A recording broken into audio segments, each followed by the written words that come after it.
Bonjour à tous, merci de votre présence pour cette dernière conférence du SEO Camp. Merci au SEO Camp pour l'organisation, merci également aux sponsors.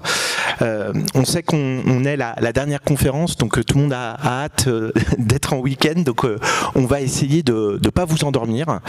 On va vous parler de la SGE, qui est un sujet qui a beaucoup fait parler dans l'univers du SEO depuis quelques mois.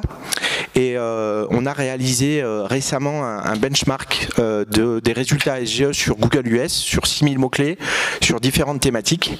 Et l'idée de cette présentation, c'est de vous présenter nos conclusions et puis aussi finalement qu'est-ce qu'on peut déjà aujourd'hui mettre en place sur son site dans la perspective du déploiement de la SGE en Europe ou pas. On y reviendra aussi parce que le sujet a beaucoup fait parler et depuis quelques semaines on a la sensation que le soufflet est en train de retomber. Je vais te présenter. Je me présente. Donc du coup, moi je m'appelle Pierre Beaucourt, je suis le directeur SEO de l'agence Empirique. Je fais du SEO en agence depuis à peu près une dizaine d'années et je faisais déjà du référencement avant en fait, lors de mes études et en fait je crois que j'ai à peu près commencé aux alentours du collège et j'en fais à côté du boulot parce qu'en fait c'est une passion et que ça m'amuse beaucoup. Quant à moi, je suis Lionel Cherpin, je suis directeur conseil et fondateur de l'agence Empirique. Ça fait un peu plus de 20 ans que j'évolue dans le milieu du marketing digital, principalement du SEO et de l'analytics, et j'ai fondé Empirique il y a maintenant 12 ans. Donc Empirique, on est une agence de marketing digital, on intervient sur les principaux leviers du marketing digital, le SEO évidemment, le SIA et les campagnes publicitaires, et également l'analytics. Notre baseline est Better with Data parce qu'on considère aujourd'hui que le potentiel de la data au niveau digital est sous-exploité et notre mission au quotidien c'est d'aider nos clients à obtenir de meilleures performances, à prendre de meilleures décisions en exploitant justement mieux leur capital data. Et donc cette je suis pas dans mon sens, pardon. Cette data, et on aime beaucoup cette citation de Deming, et on a essayé justement, à partir de l'extraction des données de la SGE aux États-Unis, de sortir un petit peu des fantasmes autour du sujet et de sortir des opinions pour avoir une vision un peu plus objective de la situation. Rapidement, très rapidement, une remise en contexte autour de la SGE et aussi de l'IA, parce que je pense que le sujet est connu de tout le monde. Donc la SGE, Search Generative Experience, donc c'est l'intégration au sein des résultats de Google, de résultats générés par l'IA.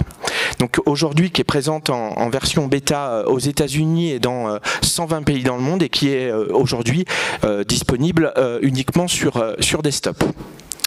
Au niveau le déploiement de la SGE, c'est finalement un lancement en réaction à la sortie de ChatGPT en novembre 2022 et ensuite de l'intégration de l'IA au sein de Bing.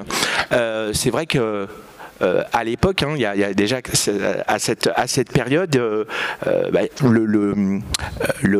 l'action en bourse de Google avait un petit peu vacillé et donc pour la première fois on se disait il y a peut-être un acteur en capacité de contester le monopole de Google.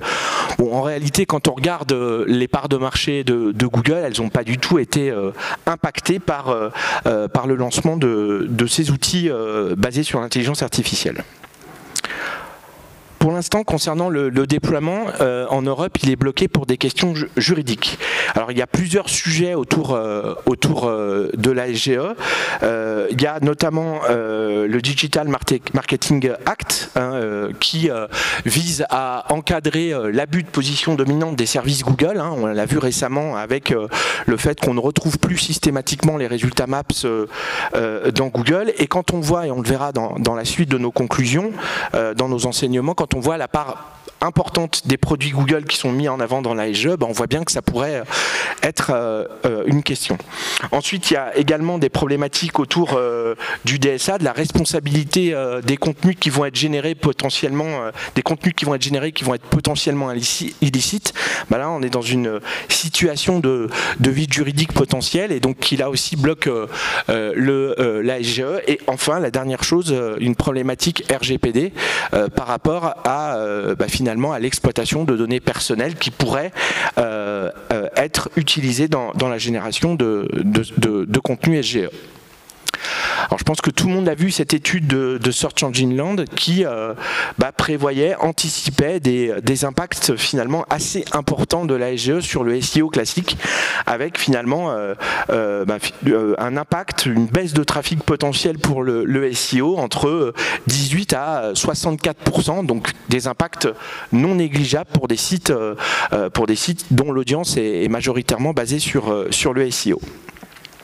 Donc forcément, aujourd'hui, la SGE, par rapport à l'actualité autour de l'IA et aussi par rapport à ses premières études, suscite finalement beaucoup de fantasmes et beaucoup de questions.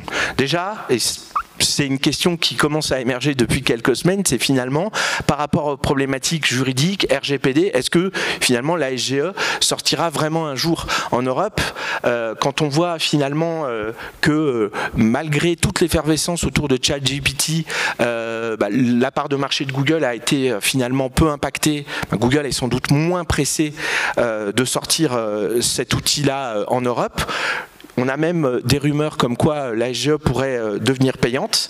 Et au cas où la SGE soit lancée, une des questions clés qu'on peut se poser d'un point de vue SEO, c'est est-ce qu'elle va accaparer les clics dans les SERP, voire même signer l'arrêt de mort du SEO tel qu'on le connaît. Alors moi qui fais du SEO depuis un peu plus de 20 ans, j'aurais dû être au chômage une quinzaine de fois, donc c'est forcément un nouveau fantasme autour du sujet. Je vais laisser la parole à Pierre sur la présentation de nos conclusions de ce benchmark. Du coup, comme nous, notre ADN c'est la data, alors ce qu'on a fait, on a fait un petit benchmark. On a sélectionné, on a la chance d'avoir des clients qui bossent dans de nombreux secteurs d'activité différents, dans de nombreuses thématiques différentes. Donc on a pris une sélection de 6000 mots-clés. On les a catégorisés par intention de recherche et par thématique, donc B2B, e-commerce, e-commerce B2B, e-commerce B2C, voyage, éducation, finance, santé, etc. Et ensuite, ce qu'on a fait, c'est qu'on a scrappé la SERP avec la SGE activée aux États-Unis. On a ensuite scrappé la SERP aux États-Unis, mais sans la SGE. Et on a extrait les copies d'écran de ces deux scrappings et on s'est amusé à comparer les données. On a également récupéré le code source de la SERP et on s'est dit, bon, est-ce que ce sont les mêmes liens qui apparaissent s'il y a la SGE et s'il n'y a pas la SGE dans le top 10? Est-ce que dans la SGE, ce sont des sites qui rankent dans le top 10 ou pas? Quelles sont les typologies de sites qui remontent le plus facilement dans la SGE? Est-ce qu'ils ont des points communs? Est-ce que la SGE apparaît 90% du temps, 70% du temps, 60% du temps? Sous quelle forme elle apparaît? Parce qu'elle peut apparaître de différentes manières. Bref, on s'est posé tout un tas de questions et comme on avait la donnée pour y répondre, on l'a fait. Alors, quelques avertissements quand même concernant ce benchmark. Les SERP aux États-Unis sont très différentes des SERP en France. Ceux qui ont des clients à l'international et notamment aux États-Unis ont pu le constater. On a notamment une énorme prépondérance des résultats shopping aux États-Unis. Amusez-vous à taper des requêtes comme Little Black Dress ou ce type de requêtes-là aux États-Unis. Vous verrez que la page de résultats de recherche de Google est blindée de shopping et c'est tout à fait normal. Le DMA en Europe va probablement réduire la visibilité des services Google. On l'a vu avec Google Maps par exemple, qui aujourd'hui a disparu en partie des résultats de recherche. Et du coup, on pourrait tout à fait se dire que si aujourd'hui dans l'encart SGE on a une prépondérance des résultats de produits Google, c'est-à-dire que la SGE renvoie vers du shopping, du Maps, etc. Au moment de son déploiement en Europe, à cause du DMA, peut-être que ce ne sera pas le cas. Donc du coup pareil, data à prendre avec des pincettes. Et la version de la SGE aux États-Unis est encore en bêta. Et d'ailleurs on a constaté de nombreux changements entre le moment où on a commencé notre benchmark et la fin. Parfois d'une journée sur l'autre, la SGE était complètement différente. Elle n'avait pas du tout la même tête. Alors du coup nous, notre scrapping il a duré pendant 1 à 2 semaines. Et donc du coup effectivement au cours de ces différents jours, la SGE a évolué au fil du temps. Donc ce qu'on va vous présenter c'est une moyenne, mais il faut savoir que c'est pas un screenshot à un moment donné et que ça a encore évolué depuis notre étude. Voilà, et encore une fois, la SGE n'est disponible que sur desktop, alors que le mobile représente plus de 60% du trafic web. Enseignement numéro 1, on a un bloc SGE qui, s'il sort en Europe sous cette forme-là, risque de dégrader fortement la visibilité du premier résultat SEO quand elle est ouverte ou activée. Parce que la SGE peut apparaître sous 3 formes différentes. Et elle apparaît 90% du temps. Mais pas toujours pareil. On a une première forme qui est le petit bouton Show More, c'est-à-dire que vous avez un début de réponse qui apparaît lorsque vous tapez votre requête et vous devez cliquer sur Show More pour dérouler le reste. Donc là, effectivement, c'est l'équivalent d'une position 0 à peu près. Ensuite, on a une SGE qui est ouverte par défaut 27% du temps et 60% du temps lorsqu'on a fait le benchmark, et j'ai l'impression que c'est le comportement qu'on observe aujourd'hui aux États-Unis, c'est un petit bouton Generate. Ce petit bouton Generate, mine de rien, quand on fait du SEO, il est relativement rassurant parce que déjà de une, il prend pas beaucoup de place, et de deux, il faut quand même cliquer sur le bouton pour obtenir une réponse. Et encore, il faut attendre que la réponse elle charge. Donc du coup, on peut tout à fait se dire qu'effectivement, dans ce cas-là, les CTR et la perte de trafic potentielle sera plutôt faible. Et dans 10% des cas seulement, on n'a aucune SGE qui est apparue. Donc une SGE très présente, mais sous différentes formes, et la plupart du temps, donc quasiment un peu plus d'une fois sur 2, il fallait cliquer quand même pour la générer. Juste peut-être un petit complément, quand on a observé que la SGE n'était pas activée, c'était très souvent dans la majorité des cas sur des mots-clés des secteurs Your Money, Your Life. Ouais. Donc là on voit bien qu'il y a côté Google beaucoup de prudence sur des thématiques qui sont très impactantes dans la vie des gens, et donc forcément un peu moins de confiance à accorder à la machine sur les contenus générés. Tout à fait, il faut savoir que Google se met en danger en fait à chaque fois qu'il va générer une réponse, parce qu'il prend le risque de dire quelque chose de faux. Alors dire quelque chose de faux sur une recette de gâteau au chocolat, c'est pas très grave.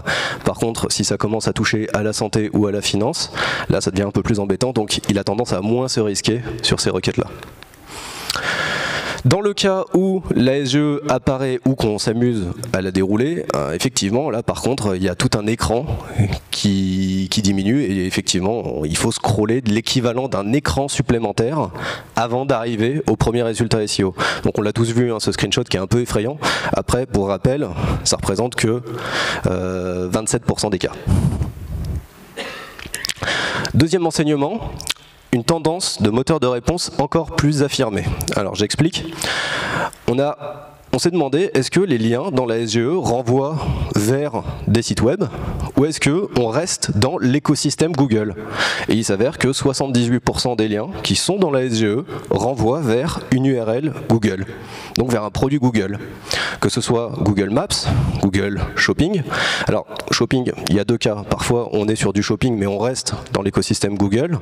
Parfois c'est du shopping qui va renvoyer directement sur le site, donc du coup sur une fiche produit. On a également des liens vers d'autres réponses du moteur de recherche. On a des liens vers des comparatifs, vers des tableaux, etc. Enfin bref, on a énormément de liens dans la SGE qui gardent l'internaute dans cet écosystème de produits Google. Et ça, typiquement, ça va clairement à l'encontre du DMA. À l'époque, le Google Maps était encore présent sur la SERP Europe. Aujourd'hui, c'est plus le cas. Et on se dit que si déjà Maps a disparu de la SERP Europe, comment et dans quel monde Google arrivera à garder un encart SGE avec 78% de liens qui renvoient vers lui? Nous, ça nous paraît relativement peu crédible. Donc, ils seront probablement obligés de s'adapter, et si la SGE sort sous cette forme-là, il y a peu de chances qu'elle contienne autant de liens vers Google, et donc du coup, ça voudrait dire qu'il y a plus de liens qui renvoient vers des sites, nos sites à nous, les sites de nos clients. Si on regarde ces statistiques en fonction de l'intention de recherche, on se rend compte que c'est surtout sur des requêtes commerciales et transactionnelles qu'on a le plus de liens dans la SGE qui renvoient vers des produits Google. Alors, la raison à ça est relativement simple, elle s'appelle shopping. En fait, comme je le disais en introduction, shopping tient une place prépondérante dans l'écosystème Google aux États-Unis et la SGE a plutôt tendance à renvoyer vers des pages produits. Or, nous, quand on fait du SEO sur un site e-commerce, on a plutôt tendance à aller travailler non pas nos pages produits, à part éventuellement sur quelques top sellers, mais plutôt nos pages catégories. Il s'avère que si la SGE sort sous cette forme et que on a une augmentation de la visibilité de nos produits dans l'encart SGE, il va peut-être falloir commencer à plutôt travailler nos pages produits et accorder davantage d'importance, car la SGE pourrait renvoyer directement les internautes non plus sur nos catégories, mais faire notre travail de catégorisation à notre place et renvoyer directement sur les produits. Donc ça voudrait dire travailler son flux Merchant Center. Troisième enseignement, un bloc SGE qui semble favoriser les sites spécialisés. Alors après, on s'est demandé, est-ce que, quand on tape un mot-clé dans Google US avec la SGE activée, nos liens sont différents entre le top 10 et l'encart SGE? Est-ce que si je suis top 10, est-ce que si je suis dans le top 3, j'ai plus de chances ou non d'apparaître dans l'encart SGE? Et il s'avère que dans 97% des cas, eh ben non. En fait, on a des résultats qui sont différents entre le top 10 et l'encart SGE. Il n'y a que dans 3% des cas que tous les liens sont communs, mais sinon dans 30% des cas, on n'a aucun lien en commun entre les résultats bleus et la SGE. Donc ça veut dire qu'il y a probablement une place à prendre pour certains sites dans la SGE, alors qu'ils n'arrivent pas à la choper en top 10. On s'est amusé à regarder ça également en fonction des différentes thématiques. Et là, pareil, il était intéressant de constater qu'en e-commerce particulièrement, B2B et B2C, les résultats entre le top 10 et la SGE étaient très différents. Alors encore une fois, probablement à cause de la prépondérance de Google Shopping. Google Shopping qui apparaît beaucoup plus dans la SGE que dans le top 10. Et encore. Mais également parce que ce qu'on retrouve souvent sur des sites e-commerce, que ce soit en B2B ou en B2C, si on regarde le top 10, il est moins aujourd'hui, mais à une époque, il était principalement trusté par des gros sites comme Amazon, ManoMano, Decathlon, AliExpress, etc. Or, quand on a fait notre étude, on s'est rendu compte que ces gros sites apparaissaient relativement peu souvent dans la SGE. En fait, la SGE avait plutôt tendance à promouvoir des petits sites ultra spécialisés avec un topical trust flow ultra défini. Alors, le coup du topical trust flow, c'est peut-être une corrélation, ça ne veut pas forcément dire causalité. Par contre, ce qui est sûr, c'est que c'était des petits sites qui avaient une thématique, un vertical ultra précis, et que quand on se rendait sur ce site, ils contenaient des articles de blog, et même sur leur page catégorie et leur page produit, ils avaient énormément de texte, du texte qui était très bien optimisé. On les a passés dans Your Test Guru et ToTSEO, et on s'est rendu compte que c'était des contenus qui étaient quand même plutôt bien pensés d'un point de vue SEO. En tout cas, il y avait eu un vrai travail. Et en fait, le travail que vous faites sur vos produits et sur vos fiches catégories pour améliorer leur ranking facilite leur compréhension par un robot.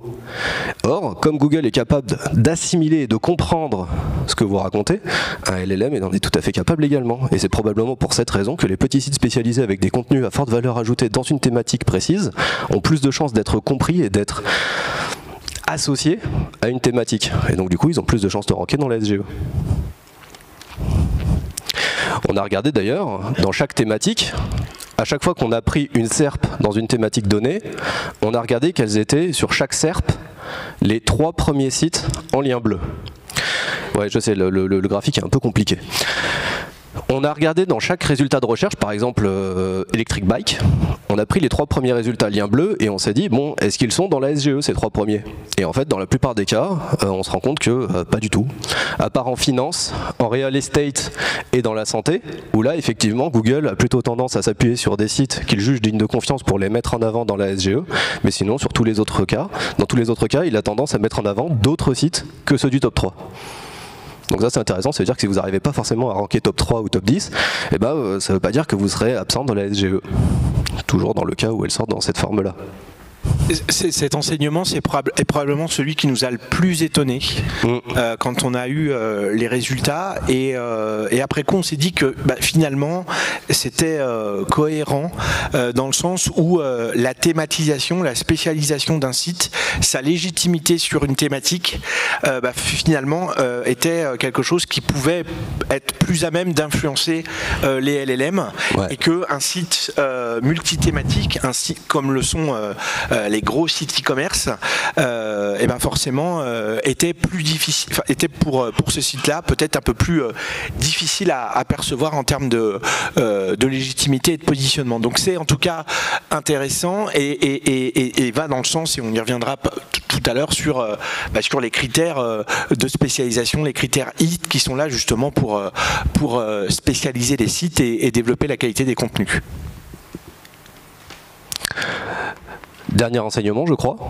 Une physionomie de SERP classique peu impactée par la SGE. Alors ce qu'on veut dire par là, c'est que le nombre de liens SEO dans la SERP, donc le nombre de liens bleus, la SERP à laquelle on est habitué, change assez peu.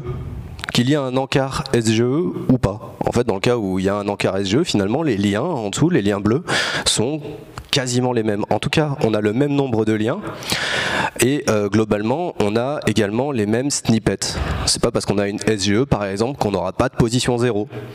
On aura toujours une position 0, on aura toujours des people also ask, des vidéos, des stories, du shopping, etc., etc. En fait, la physionomie de la SERP en dessous de l'encart change assez peu. D'ailleurs, dans la plupart des cas, 98% des mots-clés génèrent une SERP classique, identique ou très proche. On a quelques petites variations qui sont dues au fait qu'on n'a pas forcément scrappé exactement au même moment avec exactement les mêmes paramètres, mais globalement, c'était quand même la même chose. Donc, que peut-on en retenir en synthèse?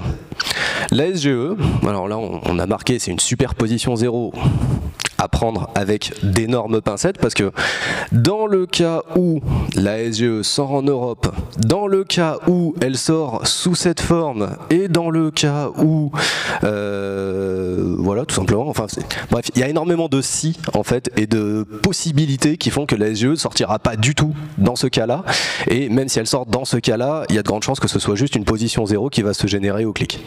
Donc finalement, l'impact risque d'être relativement faible sur le trafic. Je te rends la main. Ouais. Et quand on voit les chiffres sur l'émergence de la position 0, ça n'a pas provoqué l'effondrement de l'audience SEO. Il y a toujours quand même des clics sur les résultats naturels. Donc après, évidemment, et je vais reprendre l'expression favorite de tout bon SEO, c'est que ça dépend en fonction des secteurs d'activité, en fonction des mots-clés. Effectivement, sur des recettes de cuisine, des sites dédiés aux comparatifs, aux guides d'achat, on peut supposer que l'impact sera loin d'être neutre, mais il y aura aussi pour ces sites-là d'autres opportunités. Il y a déjà d'autres opportunités aussi avec Google Discover, donc tout n'est pas perdu par rapport à cette émergence ou pas, en tout cas future de la SGE en Europe. Alors, finalement, personne ne sait si la SGE, quand la SGE sortira en Europe et comment. Pour nous en tout cas, si on essaye de revenir dans le présent, ça illustre finalement, ça renforce les piliers SEO que l'on connaît aujourd'hui et qu'on va vous redétailler avec notre vision sur ce que doit être le SEO aujourd'hui. Et finalement, on parle beaucoup de révolution, on parle beaucoup de la fin du SEO. Nous, on n'en est pas du tout convaincus. C'est juste finalement une évolution, encore une fois, naturelle, une confirmation de certains facteurs, l'émergence peut-être effectivement de nouvelles pratiques, mais pour nous, il n'y a absolument pas de révolution majeure de ce qu'on a constaté aux États-Unis. Le pilier numéro 1, c'est que en tant qu'annonceur et finalement face à l'intelligence artificielle, un annonceur, une entreprise, sa valeur, c'est dans sa capacité à fournir un contenu et des données de qualité. Il y a eu récemment un super dossier dans le Harvard Business Review sur justement par rapport à la révolution de l'IA, pas que dans le SEO ou dans le marketing digital, de façon globale. Et cet article est très intéressant en disant finalement, par rapport à cette révolution-là, qu'est-ce que doit faire l'entreprise et quelle sera toujours sa valeur par rapport à l'IA? La première de ces valeurs, c'est sa capacité à collecter et à fournir des données de qualité, et l'ASGE l'illustre. Donc évidemment, je vais passer assez vite parce que je pense que tout le monde connaît les notions HIT, d'expérience, d'expertise, d'autorité, de confiance.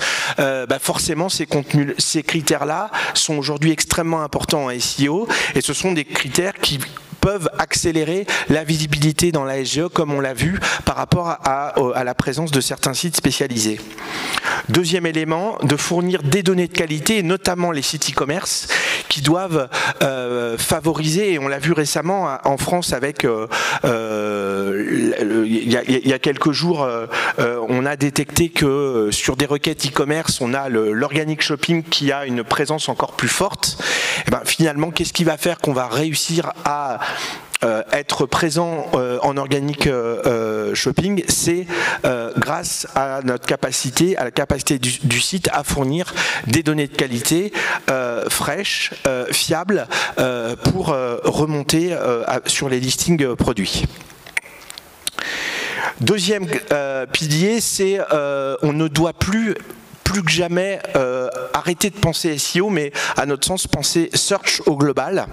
Qu'est-ce que ça veut dire de penser search au global? C'est finalement l'objectif, c'est d'aider son site à saturer, à faire en sorte qu'il sature la SERP et qu'il exploite l'ensemble des opportunités qui lui sont offertes. Donc on a évidemment les stratégies OND, c'est-à-dire tous les leviers que l'on maîtrise nous-mêmes en tant qu'entreprise, l'optimisation on-site, My Business, les vidéos, le shopping organique, le paid évidemment en complément du SEO, mais aussi finalement les stratégies earned, les stratégies d'influence pour être citées par les marques qui remontent également dans les SERP, que ce soit les médias, les blogs, les avis et Wikipédia.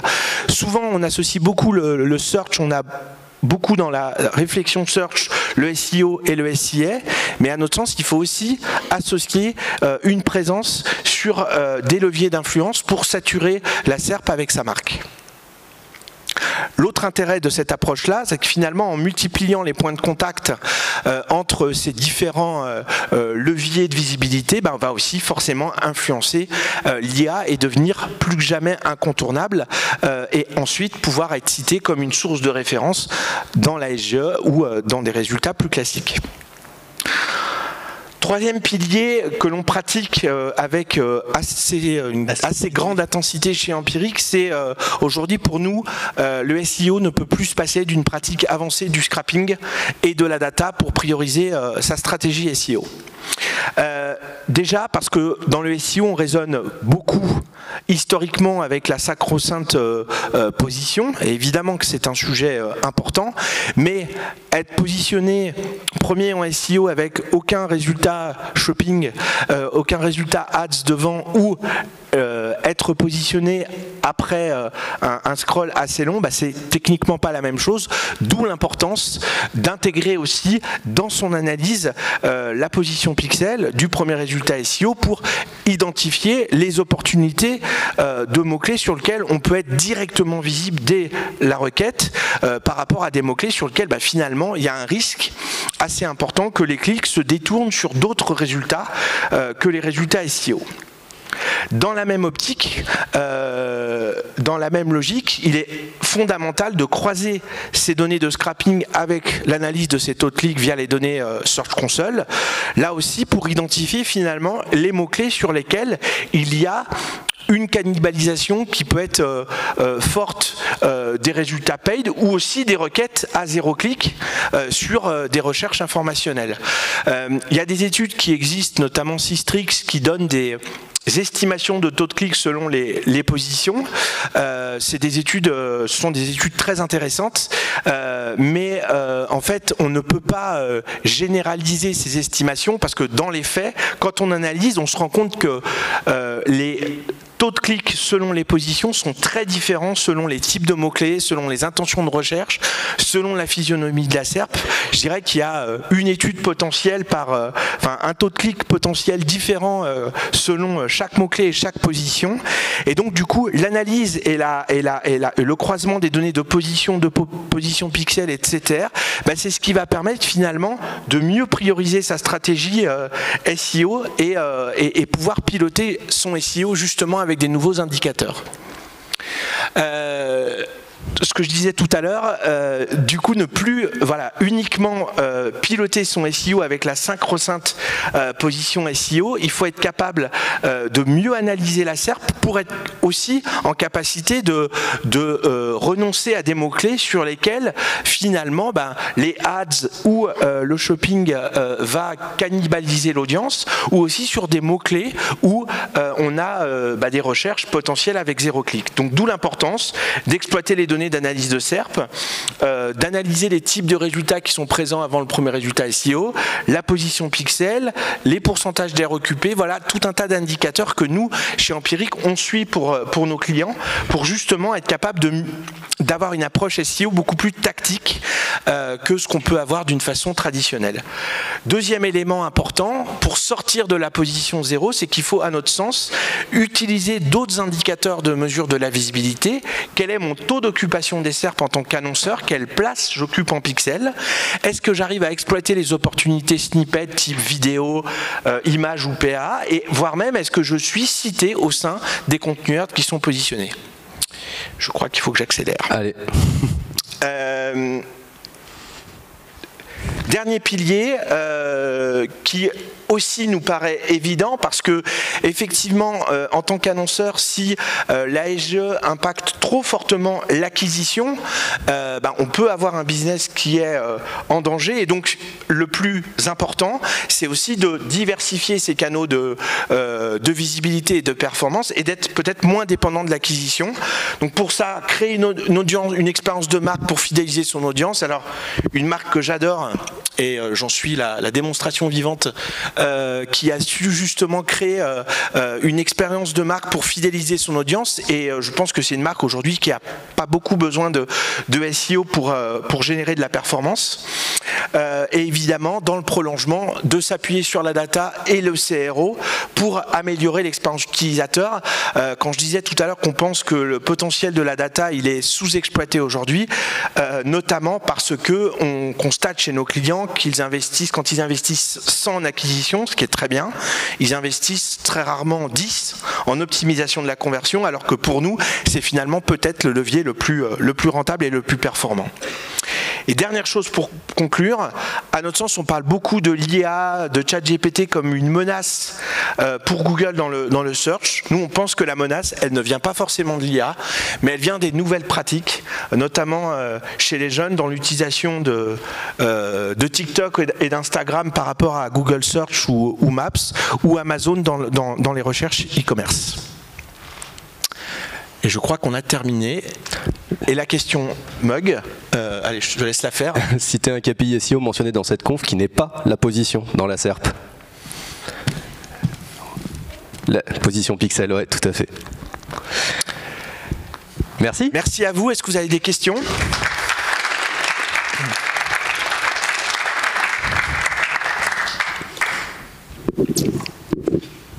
Pas de questions, je crois que tout le monde veut partir en week-end. Ouais, je pense, ouais. Ou on a été nuls. Ah si, question ?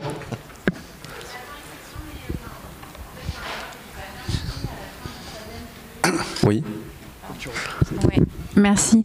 Il y a un graphe que j'ai pas bien compris à la fin du 3e pilier où vous montriez, si je me dis pas de bêtises, les 3 principaux, enfin les sites en position, oui. Dans les 3 premières positions SEO, pardon. Ouais. Je veux bien que vous repassiez dessus parce que je suis pas sûr d'avoir capté le. Non, c'est vrai, le graphique est pas évident. On a beaucoup réfléchi à la manière de le présenter, mais c'était pas simple. Alors, ce qu'on a fait, c'est que, en fait, ce que vous voyez là, le diagramme empilé, c'est le pourcentage d'apparition dans l'encart SGE. Donc, admettons que le site numéro 1 apparaisse dans 100% des cas dans la SGE, la barre serait toute bleue, en fait, toute bleu clair. Donc, ce qu'on observe, c'est que les 3 premiers sites de la SERP, donc les 3 premiers liens bleus, apparaissent assez rarement dans l'encart SGE, sauf dans le cas de la finance, un petit peu de la santé et de l'immobilier. Alors pour l'immobilier, j'ai pas d'explication. Par contre, finance santé, c'est à cause de la thématique Your Money, Your Life. Oui. Ça veut dire que si SGE sort, etc., ouais. Que finalement on va être en compétition aussi avec SGE finalement. Si on est dans le top 3 et qu'on a peu de chances de sortir, d'être dans SGE devient un concurrent aussi. Eh ben, pas forcément, il est tout à fait possible d'apparaître quand même dans cette SGE, mais ce sera peut-être plus difficile si vous avez un site généraliste avec des contenus qui n'ont pas forcément été pensés pour être... un site typiquement qui s'appuie uniquement sur sa notoriété et son branding, il y aura plus de difficultés qu'un petit site très thématisé à apparaître dans l'encart SGE. Mais c'est pas parce que vous êtes un gros site que vous n'avez aucune chance. En fait, il faudra juste travailler les contenus et s'assurer que il y a des éléments dans votre site qui sont capables, qu'un LLM sera capable d'appréhender, de comprendre et d'assimiler pour pouvoir apparaître dans cet encart. Petit message, pardon. Petit message, attendez donc le micro pour poser votre question, sinon le reste du public n'entend pas et c'est pas dans la captation. Ouais. Il n'y a pas de causalité entre si on est présent dans le top 3, on n'est pas dans la SGE. Voilà. Nous, on a constaté une corrélation, mais on ne voit pas de causalité. Ce qu'on se dit juste, c'est que le SEO classique peut privilégier des sites, des sites importants qu'on retrouve tous dans le e-commerce, quand la SGE va peut-être un peu plus favoriser des sites plus spécialisés. Voilà.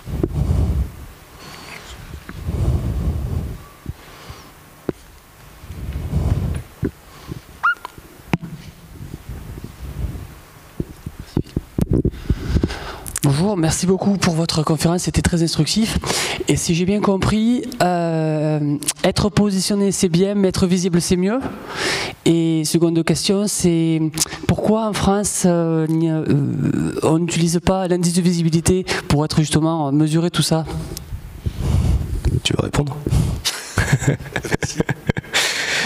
Oui, être présent c'est bien, être visible c'est mieux. C'est pour ça d'ailleurs qu'on calcule pas forcément que la position en SEO, parce qu'on se dit que parfois on va être en première position et on n'est pas forcément visible parce que au-dessus il va y avoir du shopping, un pack local, de l'ADS, une position 0 et du coup notre première position entre guillemets est pas du tout première en fait.